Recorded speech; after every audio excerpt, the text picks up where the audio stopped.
Oke, jadi yang minggu kemarin em, kita bakalan diskusiin juga ini apa solutionsnya yang tugas-tugas minggu-minggu yang 2 minggu yang lalu. Kemudian bakalan diskusiin tentang JavaScript local storage, terus juga prep dan to do untuk yang tugas berikutnya. Dan seperti biasa ada organisasi dan feedback. Ya, jadi yang tugasnya 2 minggu yang lalu. em, Ini ini ya yang paling from checker. Ini perlu digedein nggak atau udah kelihatan jelas aja tulisannya? Aman. Oke, oke. Ya, jadi yang input validation ini contoh yang dari aku ya, tapi belum ku push di sini. Kalau nanti pas aku udah apa share slides-nya, aku udah push juga ke GitHub aku. Nanti bisa dibuka linknya, bisa lihat sendiri. Nanti aku tambahin komen-komen. Soalnya tadi belum sempat nambahin komen-komen. Di habis aku tambahin komen-komen nanti aku push, aku bagi slides, bisa kalian cek juga kalau ada yang mau bandingin tugas-tugas kalian ya. Jadi yang input validation ini yang di free code camp-nya itu ya sama kurang lebih kayak gini juga, pakai eh, if ini condition, terus kalau input value-nya kosong, nggak ada apa stringnya kosong, nggak ada isinya, terus ini please input a value, kasih alertnya. Ya, terus yang conditions ini ini ya buat nentuin yang mana yang palindrom, yang mana yang bukan palindrom. Di sini bisa pakai if conditions juga, cuma bakalan lebih panjang sih code-nya. Em, tapi kalau mungkin lebih terbiasa sekarang masih pakai if conditions bisa, tapi kalau mau yang lebih clean lagi code-nya yang lebih pendek dan masih istilahnya readable gitu ya, nggak yang bingungin logiknya, bisa cari tahu tentang ternary operators. Di sini aku pakai ternary operators ini, contohnya kayak yang di sini. Nah, ini jadi sama kayak if itu tadi ya. Sebetulnya kalau dipanjangin lagi mirip jadi kayak ini. If is palindrome, kalau itu true, kan ini ya Boolean value. Jadi kalau nggak true ya false. Jadi kalau true itu nanti hasilnya ini is a palindrome. Kalau false ini bakalan is not a palindrome. Jadi cuma disingkatin gitu aja. Kalau mau tahu lebih jelas tentang ternary operators ini bisa dicek di sini. Ada contoh-contohnya juga kalau mau nyobain langsung. Jadi kayak ini kan kalau misalnya dipanjangin gitu, kalau pakai conditions if gitu ya. Jadinya misalnya ini bisa juga jadinya kayak if sintaknya tadi. Oke, oke. Ups. Hmm, hmm. Oke, pindahin dulu ini sangat mengganggu. Oke. Ya, kalau ininya is membernya atau bisa kayak gini aja atau bisa juga terus gini. Terus ini ya kalau ini tadi ah,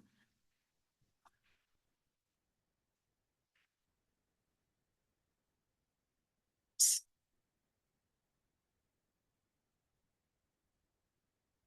bisa kayak gini atau bisa juga kayak gini.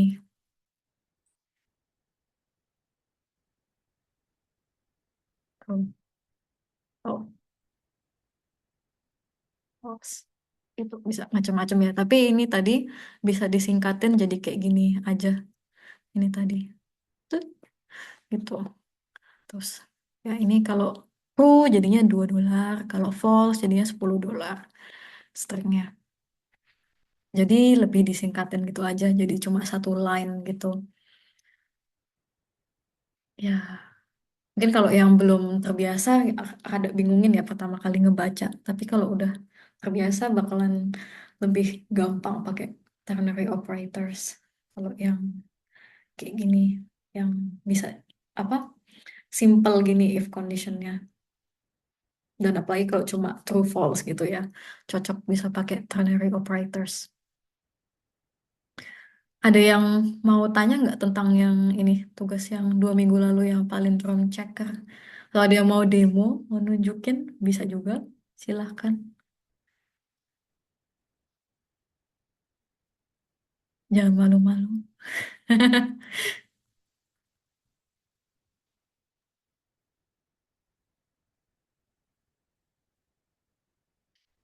Nggak ada pertanyaan? Atau ada yang mau nanya tentang yang ini, ternary operators, atau jawaban aku ini?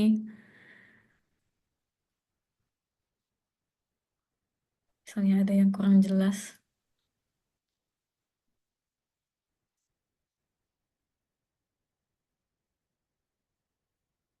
Kalau nggak ada, kita bisa lanjut ke tugas yang berikutnya, yang minggu kemarin. Jadi yang minggu kemarin itu yang build Roman numeral converter ini ya. Jadi ini di sini ada juga input validation lagi. Jadi misalnya kalau inputnya bukan angka gitu, nanti dikasih tahu ini errornya di display please enter a valid number. Terus kalau misalnya ya kurang dari satu, terus suruh yang greater than or equal to one. Terus ya, ini pakai if condition juga ya. Dan ini ada juga regexnya pakai method match. Kita juga udah diskusiin kayaknya 2 minggu yang lalu juga. Kalau nggak salah. Yang method-methods yang untuk regex. Ya, jadi ini ya simple aja input validationsnya. Nggak terlalu banyak case-nya. Nggak terlalu ribet regexnya juga. Dan menurut aku yang minggu kemarin itu lebih fokusnya ke recursion sini ya, ke yang loopingnya itu tadi. Jadi di sini, uh, kekecilan ya. Bentar, coba aku gedein.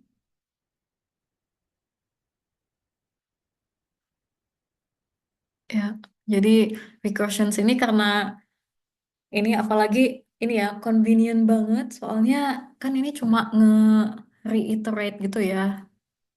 Untuk apa, jobnya sama gitu. Terus di reiterate-nya tiap angka yang diinputin. Jadi kalau pakai nulis gitu code-nya tanpa recursion kayaknya bakalan panjang banget gitu ya atau bakalan ribet dan logiknya susah untuk dipahamin bagi yang cuma ngebaca code-nya. Kalau yang menulis code-nya mungkin paham ya, tapi yang ngebaca yang developer lain mungkin belum tentu paham. Tapi kalau pakai recursions bisa disimpelkan karena itu cuma repetitif gitu aja ya jobnya.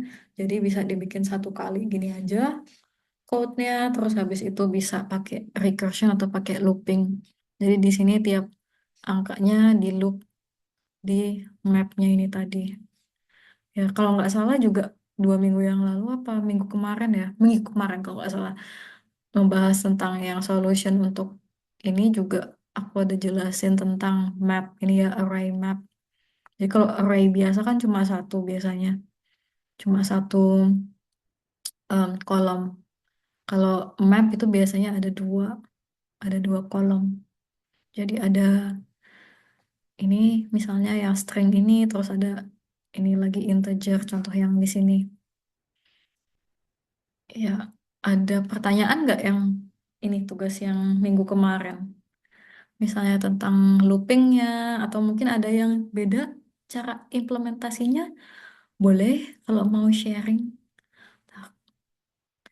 Ya, seperti array dalam array. Mm-mm. Bisa dibilang seperti itu. Ya, tapi kalau array dalam array itu juga agak beda sih. Kalau map ini spesifik memang ada dua kayak gini. Jadi ada dua kolom. Nggak bisa dibilang key value. Soalnya kalau key value kan pasti apa? Ya bisa juga sih dibilang key value. Ya mungkin ya key value map ini. Soalnya kan harus sama gini ya. Yang ini kolom yang ini harus sama semua istilahnya uniform gitu ya maksudnya. Terus yang kolom yang berikutnya ini kolom yang kedua juga harus sama ininya, data type-nya. Em, dan ini beda dengan array dalam array. Kalau array dalam array itu jadinya nested array. Itu beda lagi sih. Jadi kalau nested array itu lebih kayak, coba aku tulis di mana ya? Di sini. Oke, ini kalau array dalam array itu jadinya kan kayak nested gitu ya. Jadi misalnya gini, terus, nah di array-nya ini bisa mungkin juga ada map. Jadi kayak ini tadi ya, kayak misalnya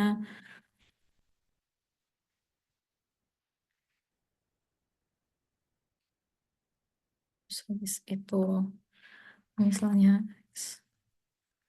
ini map, array map, ini satu array map yang juga adalah suatu nested array. Nested array karena dia ada di dalam array. Dia bisa juga ada array satu lagi di sini. Ya, misalnya hmm,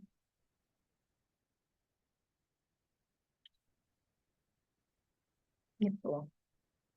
Nah, ini berarti ada dua array maps dan mereka ini adalah nested array karena ada di dalam satu array gitu. Jadi ya gak bisa disamain sih nested array dengan map.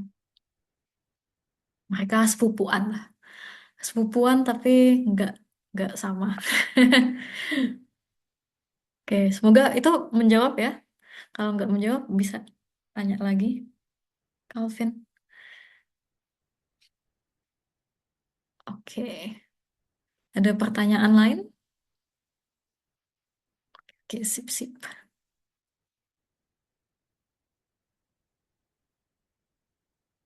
Kalau nggak ada pertanyaan lain, kita bisa break. Nanya, Oke, sip. itu Mau break ya? kalau Kenapa? kalau Kenapa? map itu kapan dipakai instead of array gitu? Apa bisa kapan aja atau sebaiknya kapan gitu? Kalau map ini tadi ya ada dua kolom gini biasanya. Kalau array itu cuma satu. Jadi satu kolom gitu aja. Jadi kalau map ini kan ada gini nih, ada dua. Ada kolom satu, ada kolom dua. Kalau array itu cuma satu aja. Jadi array itu flat. Contohnya misalnya satu, dua, tiga, empat. Gini, ini array karena dia cuma satu kolom. Kalau kita convert, mungkin jadinya kayak gini. Nah, dan kapan makainya? Hmm, kalau array ini, ya ini tadi ya. Kalau misalnya perlu yang bisa di sort. Jadi nanti kita juga ada belajar sorting algorithm. Itu apa ya? Sorting itu sorting bahasa Indonesianya sorting ya. Diurutkan ya, yang bisa diurutkan. Jadi misalnya bisa diurutkan kalau angka gini kan array-nya dari angka misalnya dari yang paling kecil ke yang paling gede bisa. Atau kalau misalnya diurutkan berdasarkan alfabet misalnya bisa. Atau ada juga macam-macam lagi sortingnya, sorting methodnya. Tapi kalau map itu ini tadi ya kayak lebih ke key value gitu ya. Jadi misalnya ini itu jadinya ini, yang ini jadinya ini, yang X ini jadinya 10 gitu. Em, ya ini lebih karena kalau misalnya mau mungkin yang kayak toko gitu misalnya database toko jualan gitu ya, web shop. Mungkin kalau pakai map itu bisa ini. Contohnya kayak misalnya em, baju yang hijau misalnya. Coba aku tulis biar lebih jelas. Baju baju hijau Itu misalnya harganya 300.000. Terus habis itu yang baju merah itu harganya 150.000. Nah, bisa kayak gini, soalnya ada key value-nya ini tadi ya. Dan ini cuma harganya doang. Ya, kalau misalnya mau lebih lagi, misalnya baju hijau harganya 300.000. Ukuran yang tersedia ini. Itu bagusnya sih pakai objek ya, jangan pakai array lagi. Soalnya karena udah ada banyak isinya. Tapi kalau misalnya cuma one to one mapping gini aja, jadi harga dengan barang misalnya gitu doang bisa pakai map. Tapi kalau lebih dari itu misalnya barang dengan harga barang, dengan stok barang, dengan ini tadi apa? Inventory terakhir dari barang itu misalnya. Itu udah banyak detailnya gitu kan, udah banyak propertinya. Bagusnya sih pakai objek. Jadi kapan makainya itu ya tergantung ini sih keperluan atau requirement buat softwarenya itu tadi. Jadi biasanya kan nanti pas kayak mau bikin software, awal-awal stakeholder. Jadi stakeholder itu kayak kliennya atau customer kita yang minta sistem ini, yang ngebayarin kita buat bikin aplikasi ini. Jadi nanti kita software developer atau product owner tadi yang project lead kayak Sian misalnya ketemu nanti sama customernya. Customernya ini nanti deskripsiin gitu mereka keperluannya apa aja. Nah, dari yang diceritain si customer ini kita bisa mendesain sistemnya itu tadi. Jadi ada namanya requirement step gitu, requirements process biasanya di software development life cycle. Nah, itu nanti bisa nentuin misalnya, oh kalau yang sistem ini kayaknya kita pakai objeknya ini buat apa nyimpen datanya pakai JSON misalnya, atau yang di sistem lain misalnya, oh cukup array aja kayak gitu. Jadi itu nanti didiskusiin pas lagi ngebikin sistemnya ini, ngedesain sistemnya sebelum mulai coding.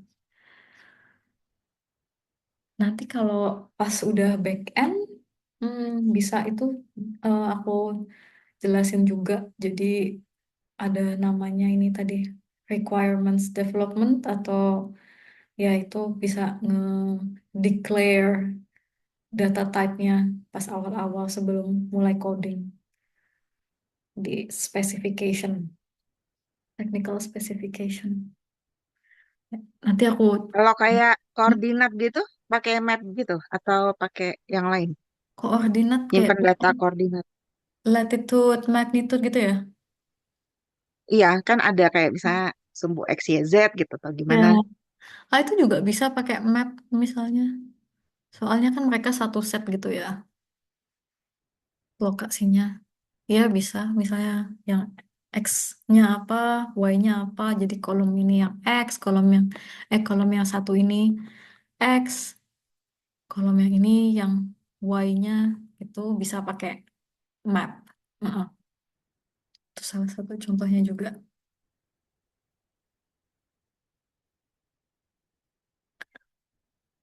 Ada pertanyaan lain?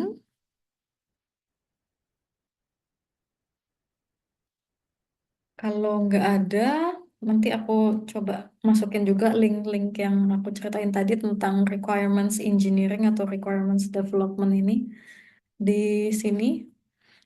Ya, jadi mungkin kalau yang penasaran masih mau baca-baca lebih lanjut bisa baca lebih lanjut lagi. Oke, kalau gitu kita 10 minutes break, mungkin agak lebih dari 10 menit biar ngepasin jamnya. Jam 8:05 bisa kumpul lagi sini mungkin ya.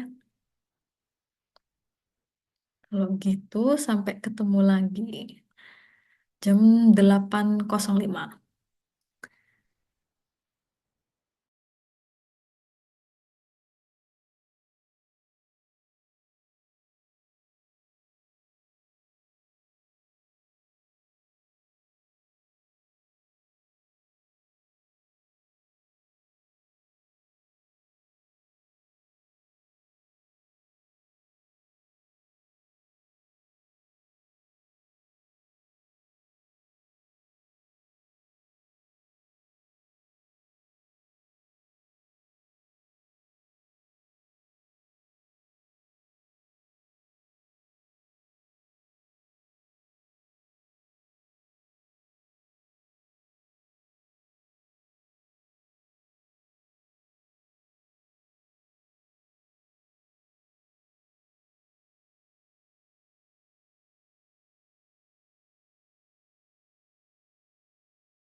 Halo, yang udah balik, yang bisa angkat tangan.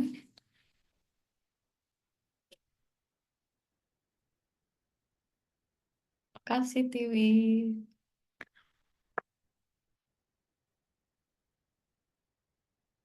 Oke. Kita tunggu 1-2 menit lagi. Kayaknya yang lain masih pada away. Oke.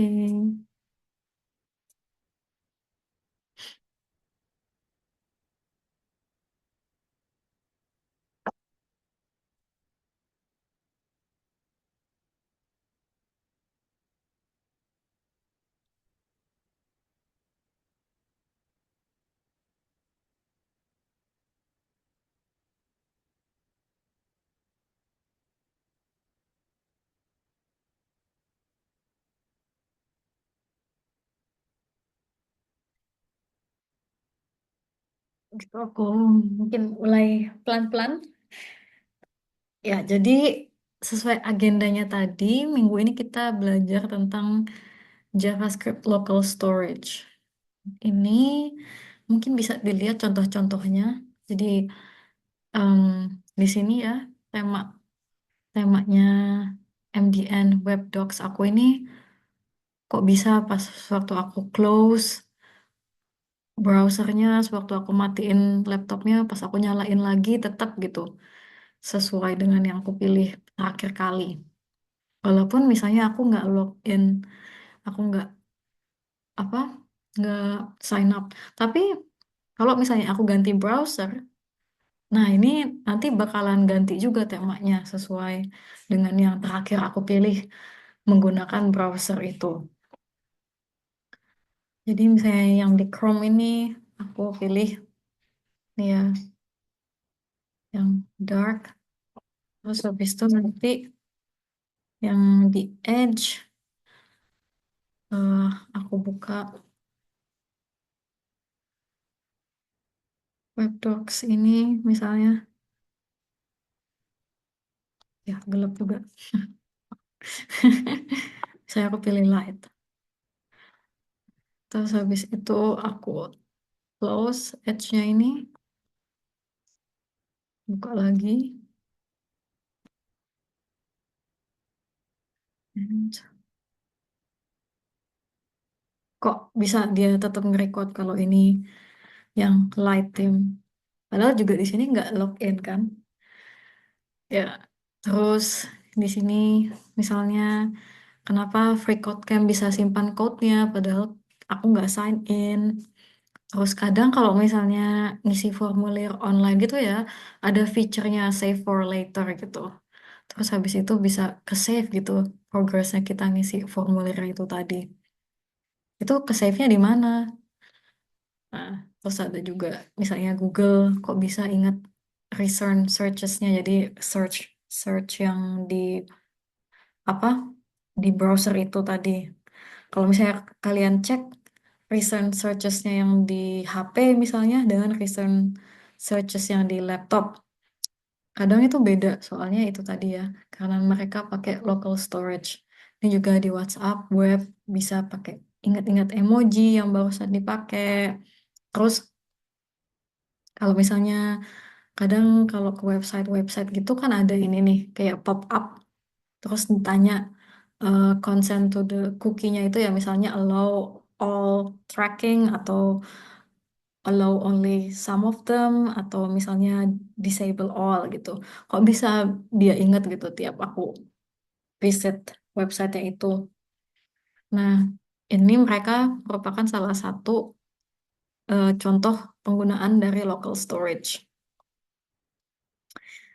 Ya, jadi local storage ini sebetulnya lumayan baru dari JavaScript dan ini memang native ya dari JavaScript VM-nya.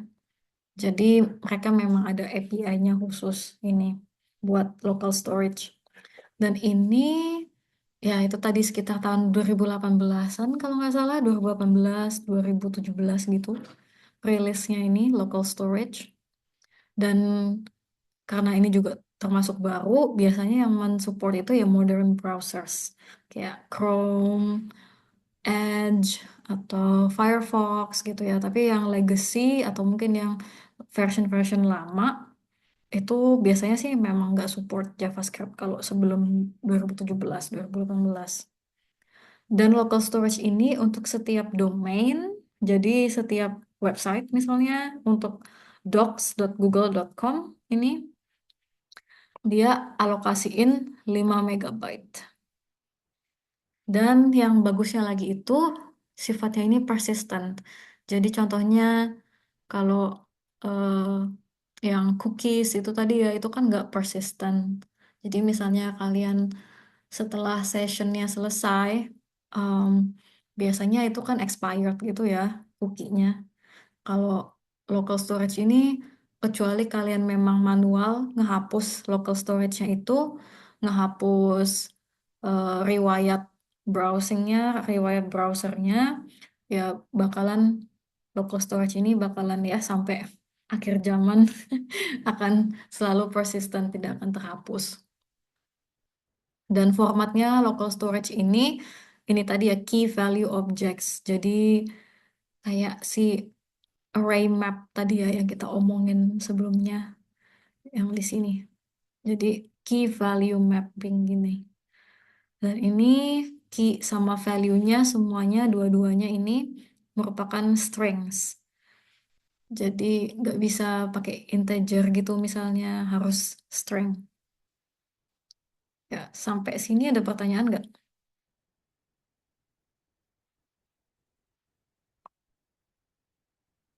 Enggak. Lanjut. Jadi yang aku jelasin tadi ya, kalau JavaScript ini kan baru ya dan merupakan API dari JavaScript-nya langsung emang. Dan sewaktu dirilis ini nggak cuma local storage aja yang dirilis, tapi juga session storage. Dan ini tadi ya ada beberapa pros and cons-nya pakai local storage. Jadi nanti aku ada juga kasih perbandingan antara bedanya local storage, bedanya sama session storage, bedanya sama cookies. Jadi yang di sini kenapa mau pakai local storage gitu? Kenapa nggak pakai yang lain? Jadi di sini pros and cons-nya udah aku tulis. Jadi kalau local storage ini bisa diakses dari window object property. Mungkin kalau yang lihat HTML elementsnya gitu ya, kalau ngerjain free code camp misalnya kan biasanya ini ya document kalau mau nge-call.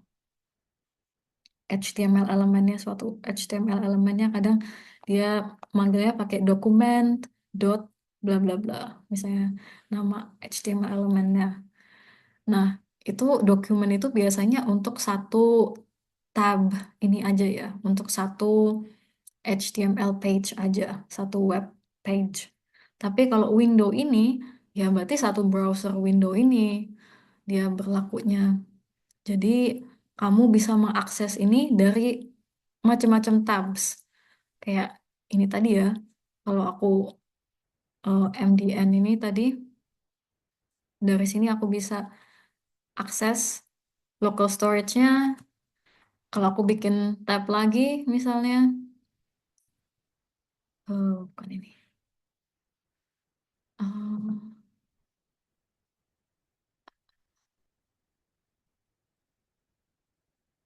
ya, ya, jadi dua tab ini mereka bisa sama-sama mengakses local storage yang sama untuk domain developer.mozilla.org ini. Jadi asalkan mereka dalam satu window, mereka bisa mengakses, atau dalam satu browser, mereka bisa mengakses ini local storage yang sama. Ya, tapi karena ini juga aku dan nggak cuma aku aja, mayoritas developers juga tidak eh, ini ya tidak menyarankan local storage ini untuk menyimpan values-value yang ini yang penting, kayak misalnya kan ada session cookie, terus ada private key misalnya ya, atau ini tadi yang kayak eh ya details-details untuk sign in misalnya atau session, itu jangan disimpan di local storage. Walaupun cuma ini doang ya, domain ini doang yang bisa mengakses. Jadi misalnya developer.mozilla.org, cuma ini doang, domain ini doang yang bisa mengakses local storage untuk developer.mozilla.org. Kalau si docs.google.com mau mengakses local storage-nya si Mozilla ini, nggak bisa. Tapi itu tadi, kalau security itu kan bagusnya itu tidak cuma satu aja ininya, line of defense-nya. Kalau misalnya kalian punya rumah gitu ya, kan rumahnya ada pagar, habis itu digembok, habis itu ada pintu lagi, terus pintunya dikunci. Ya, gitu juga sama dengan web applications. Jadi, jangan cuma mengharapkan ini aja dari websitenya ini, local storage-nya bakalan 100% berjalan sesuai yang diharapkan. Kita juga harus hati-hati. Jadi, kalau misalnya websitenya ini vulnerable terhadap cross-site scripting attacks ya, di ini XSS vulnerabilities. Jadi misalnya mereka punya vulnerability itu entah karena ini tadi apa lupa update misalnya libraries atau pluginsnya, atau memang code-nya nggak bagus nulisnya, jadi quality dari web application-nya memang nggak bagus, itu mereka bisa vulnerable terhadap cross-site scripting. Nah, kalau misalnya udah di-inject ini ya, cross-site scripting attack ini, nanti hackernya bisa ngakses ini dong, local storage-nya si apa yang orang yang dihack ini tadi. Nah, kalau misalnya nyimpen-nyimpen yang penting-penting gitu tadi ya, yang kayak session cookies atau em, certificate gitu-gitu yang buat login, buat sign in di di local storage, nanti si hackernya bisa ngakses itu, bisa mencuri dan bisa login ke account kamu juga. Jadi itu tadi, jangan, kalau bisa jangan masukin yang penting-penting. Masukin yang nggak penting-penting aja di local storage. Kayak contohnya ini tadi ya, temanya eh, si apa Mozilla Web Docs ini bisa lah, nggak terlalu penting. Kalau ada yang mau nyoba-nyoba, misalnya gimana caranya ngelihat local storage ini, gampang, bisa ini diklik kanan, terus nggak tahu ya bahasa Indonesia atau bahasa Inggrisnya apa. Yang developer view ini, kalau udah muncul, Terus coba lihat kan ini ada Elements, Console. Kalau mau lihat sources kan biasanya kalian bisa lihat ini ya. Kayak eh ini tadi apa? Code-code-nya gitu, JavaScript code-nya atau HTML em, filesnya. Kalau mau lihat local storage itu go to application. Jadi ke application, terus di sini ada local storage. Ya, maaf ya, aku tidak bisa menunjukkan karena kadang memang ada yang penting-penting juga di local storage ini. Mereka harusnya tidak boleh menyimpan yang penting-penting di local storage, tapi kadang beberapa website masih begitu. Ya, jadi ini bisa kalian lihat ada cookies, ada session storage, ada local storage. Ya, jadi kalau ada yang mau coba-coba lihat-lihat local storage-nya, silahkan bisa nih ya di application, di developer view. Ya, Kalau mau nanya, mhm.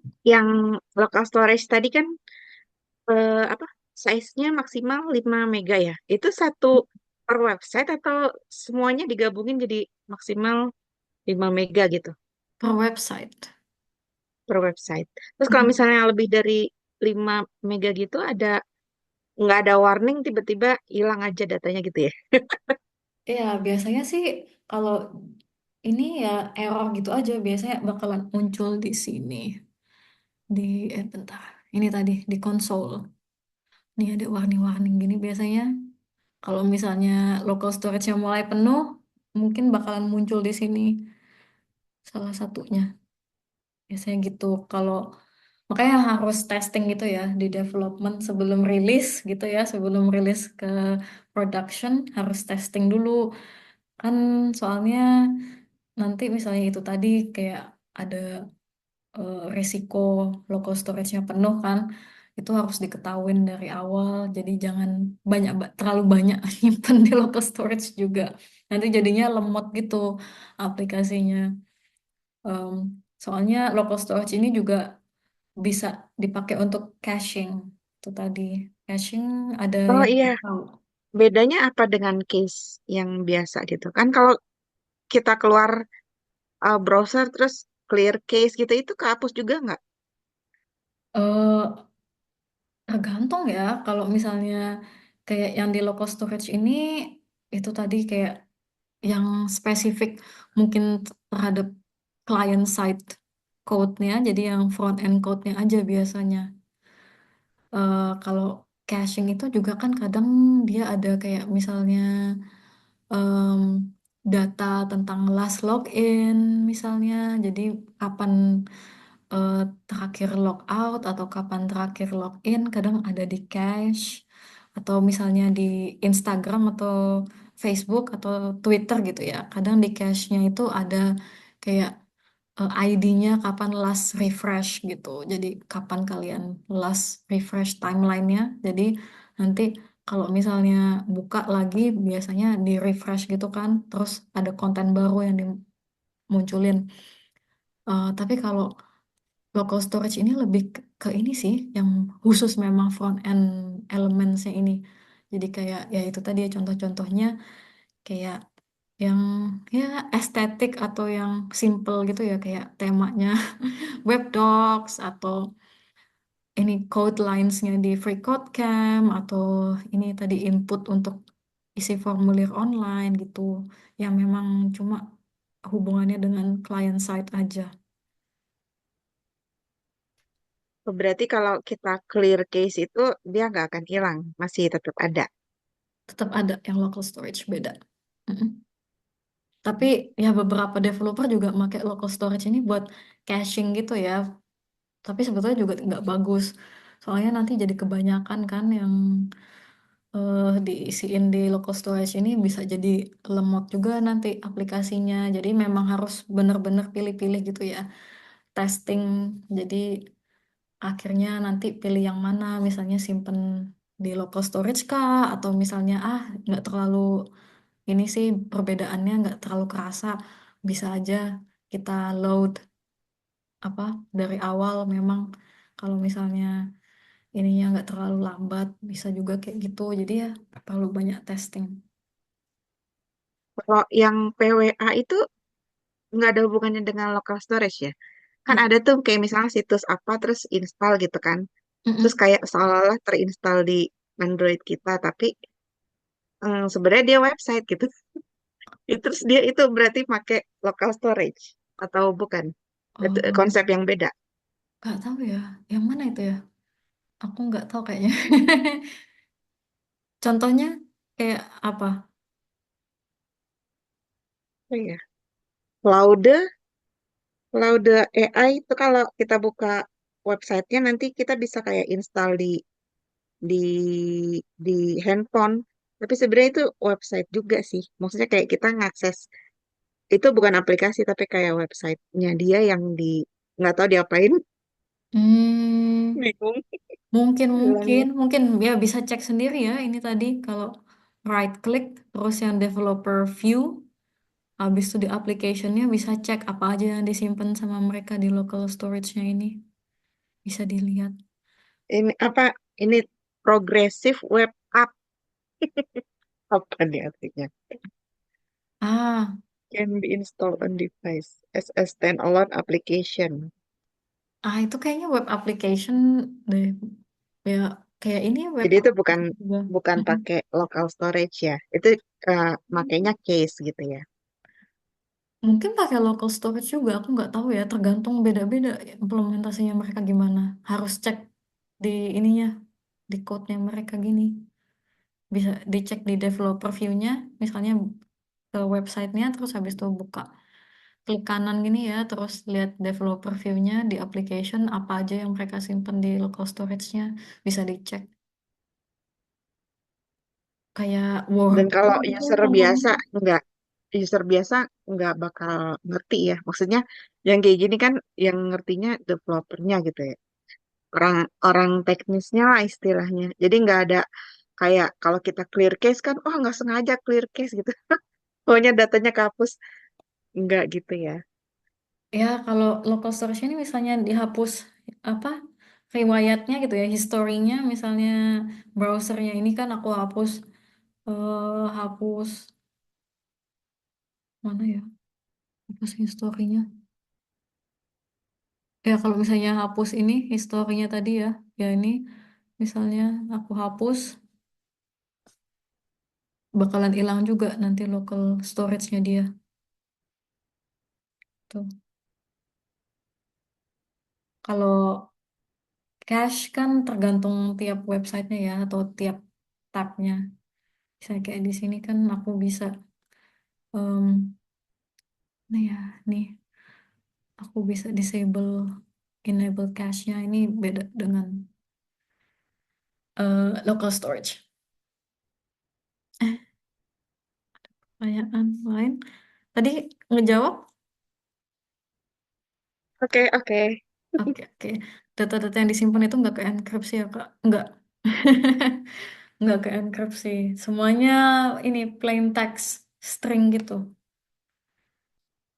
Key value-nya dua-duanya plain text string. Ya, itu tadi ya. Jadi jangan simpen yang penting-penting.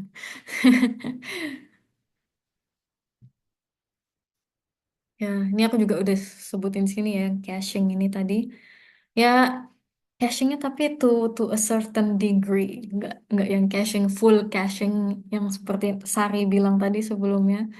Ini di sini harus pilih-pilih juga buat local storage-nya, soalnya itu tadi juga nanti kita maunya jangan terlalu lemot juga websitenya.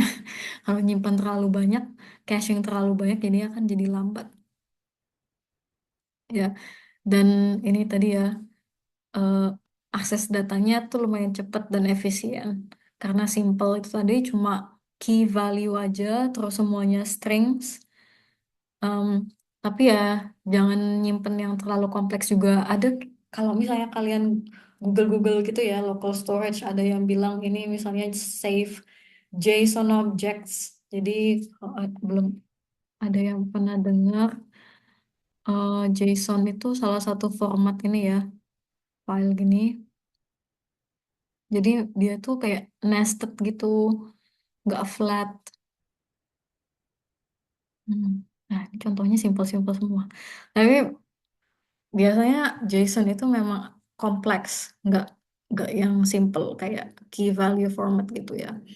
Dan ini kalau misalnya disimpan di local storage itu bakalan bikin lebih kompleks dan ini tadi bakalan ngabisin memorinya dan ya jadinya banyak yang di harus resolve oleh client side-nya ya. Dan itu tadi kemungkinan bisa ngefek ke performance web application-nya. Jadi kalau bisa jangan pakai objek yang kompleks. Biarpun ada banyak tutorial di luar sana yang mengajarin cara pakai eh, local storage untuk JSON, tapi sangat tidak direkomendasiin. Dan ini tadi juga bisa caching, tapi itu tadi cachingnya ini to a certain degree, jadi cuma cache atau simpen yang nggak penting gitu ya, yang cuma memang client side proses aja, yang kayak nyimpen em, input form input tadi misalnya, terus form inputnya juga jangan yang penting-penting amat, misalnya ini nyimpen password gitu, jangan nge-caching password itu big no-no. Tapi kayak ya ini tadi ya, misalnya ada udah nyimpen ini apa nama-nama dokumennya misalnya, jadi kayak apa aja yang bakalan dimunculin di sini tadi di web page-nya, misalnya kayak di JavaScript ini kan yang di JavaScript di Google Documents ini yang aku buka sekarang ini, mungkin mereka nyimpen ini kali apa namanya terakhir em, update itu kapan misalnya, terus habis itu em, apalagi ya, undo redo-nya apa misalnya gitu, tapi nggak semuanya. Jadi masih ada yang dikirim dari backend.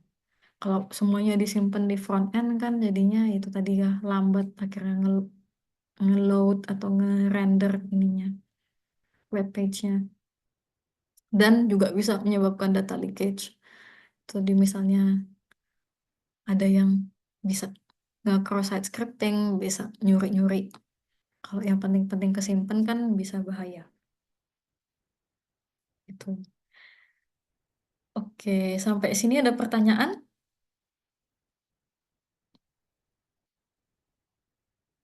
Kita lanjut. Kalau gitu, ya ini salah satu contohnya local storage. Nah, bentar. Oh, merah. Oh, oh.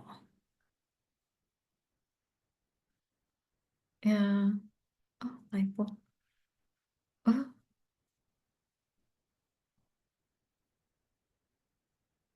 ya jadi ini salah satu ini ya, contohnya gimana cara pakai local storage. Gampang sih. Jadi nge-call-nya cuma pakai ini eh get item method. Jadi local storage. Terus methodnya ada contohnya method set item ini untuk ini ya masukin value yang baru dan itu tadi harus key value. Jadi key value pair ini tadi ya ada dua kolom. Jadi dua-duanya ini merupakan string. Ya, jadi ini key-nya, value-nya nano.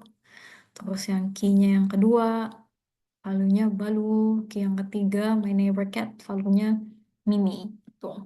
Ah ini. Stringnya tipenya UTF-16. Ya sama lah sama string-string yang lain. Kurang lebih di JavaScript sama.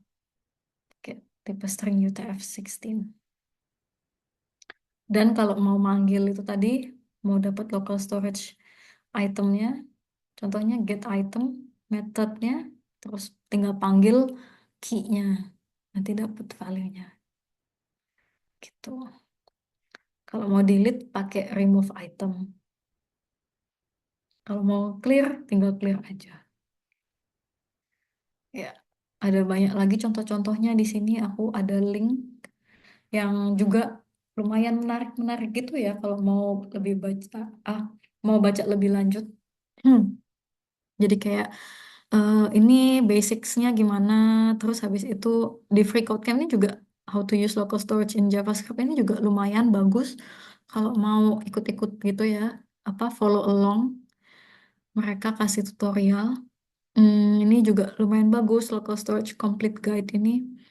Ada dijelasin juga apa pros and cons-nya gitu. Kalau ada yang mau lebih tahu tentang security eh, concerns-nya, pakai local storage bisa baca di sini juga. Misalnya yang OWASP HTML5 security ini, mereka ada jelasin apa concerns-nya memakai local storage ini. Ya, terus habis itu ini juga yang aku sebutin tadi, yang save for later feature. Kalau ngisi-ngisi form gitu ya, ini juga ada tutorialnya kalau ada yang mau nyobain. Ya, nih salah satunya tadi yang aku bilang, kalau yang mau pakai local storage untuk data yang lebih kompleks, tapi ini aku tidak merekomendasikan. Ya, terus habis itu ini juga salah satunya yang tentang security concerns pakai local storage ini, please stop using local storage ini dia jelasin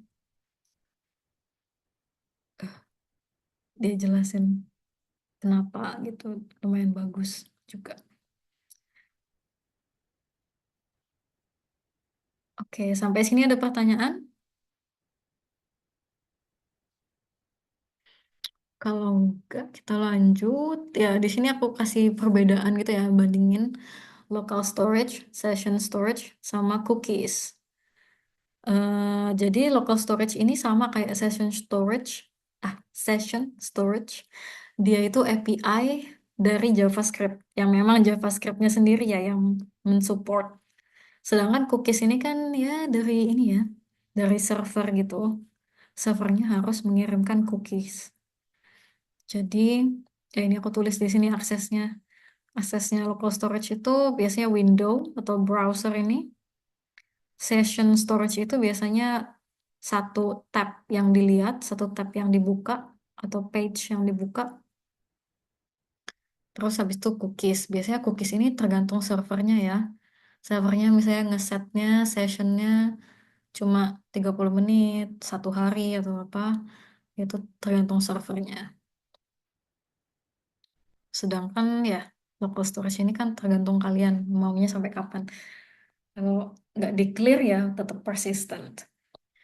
Di sini juga ukurannya jauh berbeda ya. Local storage sama session storage itu 5 megabyte, sedangkan cookies cuma 4 kilobyte. Dan cookies ini memang ya lebih em, khususkan untuk yang penting-penting tadi kayak em, atribut atau data-data untuk login misalnya itu cuma di cookies, jangan simpen di local storage atau session storage itu ya tergantung juga ya. Em, Persistence ya session storage itu nggak persisten. Kalau sessionnya selesai ya udah hilang deh. Ya jadi nggak bisa didapetin lagi, harus reload ulang, harus setting ulang lagi. Tuh. Terus same origin rules. Same origin rules ini yang kayak aku bilang tadi ya. Jadi misalnya local storage itu cuma bisa diakses oleh domain yang ngesetting local storage itu tadi. Jadi kayak Google ini docs.google ini nggak bisa ngeakses local storage-nya Mozilla. Tuh, namanya same origin rules. Ini semuanya sih. Tapi ya itu tadi ya, tergantung websitenya juga. Technically atau theoretically memang mereka same origin doang ya. Tapi kalau websitenya vulnerable terhadap cross-site scripting, ya tetap aja bisa kebobol. Dan client side only. Jadi ini maksudnya itu tadi kayak si session storage sama si cookies ini harus disetting sama server. Jadi servernya ngasih misalnya sessionnya disetting 30 menit, cookiesnya disetting buat sampai 1 minggu misalnya. Sedangkan yang local storage ini ya semuanya itu tergantung sama ini usernya itu tadi yang local machine-nya aja. Jadi nggak perlu dicek lagi gitu sama yang backend-nya, nggak perlu login dan lain-lain. Ya ini juga JavaScript API yang langsung memang disupport sama JavaScript. local storage dan session storage. Cookies itu bukan dari JavaScript. Dia juga pakai programming language yang lain juga pakai cookies kalau buat web development. Eh, dan ini tadi ya legacy browsers. Legacy browsers ini ya browser-browser yang udah nggak di-maintain lagi, browser yang lama gitu ya, atau mungkin versi-versi lama dari Google Chrome, dari Firefox sebelum local storage dan session storage ini available. Ini nggak nge-support gitu. Yang disupport cuma cookies. Aku lihat ada pertanyaan ya. Data-data. Ini aku udah jawab sih. Oke, oke.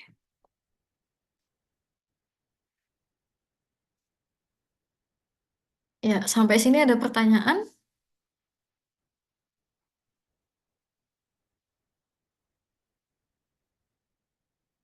Oke, kalau gitu kita lanjut. To do yang buat sesi berikutnya. Sesi berikutnya ini belum ada local storage usage gitu ya, belum pakai local storage. Masih input validation sama masih ini em, apa conditions harus pakai regex. Ya, jadi seingat aku sih nggak ada perlu recursions gitu ya, nggak perlu pakai looping. Ini aja apa namanya conditions aja pakai if conditions itu tadi. Dan if conditionsnya itu dibandingkan dengan regex patterns. Ya, regex patternsnya bisa coba-coba sendiri. Tapi kalau misalnya sudah frustrasi, bisa juga lihat di source code-nya FreeCodeCamp. Ya, soalnya aku juga t- sangat lemah ya terhadap regex. Aku nggak terlalu bisa regex juga. Jadi totally fine, understandable kalau misalnya mau apa pakai yang udah disediain dari FreeCodeCamp. Tapi aku rekomendasiin tetap harus cobain dari awal bikin sendiri regexnya. Juga untuk ngebiasain ya. Apalagi kalau jadi developer memang harus terbiasa ini sih pakai regex. Ya, dan di sini aku kasih clues gitu ya. Untuk yang nomor 1 sampai nomor 4 itu murni HTML dan CSS aja. Yang nomor 5 ini input validation. Ini ya ngecek apakah itu em, ada isinya atau enggak, apakah itu empty string, apakah itu valid phone number gitu ya. Ya, di sini sih cuma disuruh ini ngecek kalau ini kosong doang. Tapi aku rekomendasi kalau misalnya apa banyak waktu luang bisa juga implementasi eh, input validation atau form validation yang lain juga additionally. Terus nomor 6 itu event listener. Ya, jadi kayak suatu ngeklik buttonnya apa yang terjadi bakal nge-call suatu function ya dan functionnya ini bakal menghapus ini atau nge-hide elemen results diff ini. Ya, sama sih kayak yang kalau nggak salah yang eh, numeral Roman numeral converter yang dari minggu kemarin juga ada mirip yang kayak gini juga. Dan nomor 7 sampai nomor 34 ini tadi ya membandingkan inputnya dengan regex patterns. Jadi ini nomor HP-nya disimpan sebagai string. Terus dibandingin dengan regex pattern. Bisa pakai metode match misalnya. Ya. Ada pertanyaan sampai sini? Aku juga udah masukin linknya ini. Minggu depan kita belajarin tentang sorting algorithms. Ini tadi ya, yang ada hubungannya dengan array. Dan juga tentang object oriented sama functional programming. Udah ada ngebahas sedikit sih tentang ini. Dan juga nanti kalau ada yang mau ngecek atau ngebandingin jawaban kalian sama jawaban aku misalnya, aku lebih suka pakai functional programming. Jadi kalau misalnya kalian juga mau bandingin jawaban kalian, jawaban aku dengan jawabannya FreeCodeCamp yang source code asli dari mereka, Mereka lebih ke object oriented programming sih ya. Jadi kayak ngedeclare functionnya itu melalui objek dan satu objek itu ada satu spesifik hmm, function atau task atau job. Tapi aku lebih suka functional programming soalnya misalnya functionnya itu bisa dipakai ulang-ulang lagi oleh banyak komponen, oleh banyak objek. Jadi cuma sekali aja nulis functionnya. Aku lebih suka itu sih. Ya, nanti aku jelasin apa perbedaannya. Tapi kalau misalnya ya itu tadi, kalau mau lebih tahu dari sekarang udah mau ngeliat apa perbedaannya misalnya, gimana sih penampakannya di dunia nyata antara bedanya object oriented dan functional programming. Ini bisa dicek, nanti aku kirim link solusi aku. Itu yang salah satu contoh functional programming. Oke, sampai sini ada pertanyaan? Aku juga ada pertanyaan nih. Kita udah separuh jalan di JavaScript. Jadi kayaknya tinggal 3 assignment lagi ya, tinggal 3 tugas aja. Habis itu yang JavaScript-nya selesai deh. Jadi ya lumayan cepet ya waktu berlalu. Mungkin menurut aku ya. Kalau yang ngerjain tugas-tugasnya mungkin juga ngerasa waktunya cepat berlalu karena ada deadline. Ya, jadi aku juga mau tanya kalian gimana feedbacknya dan segala macam. Mungkin aku stop recording dulu.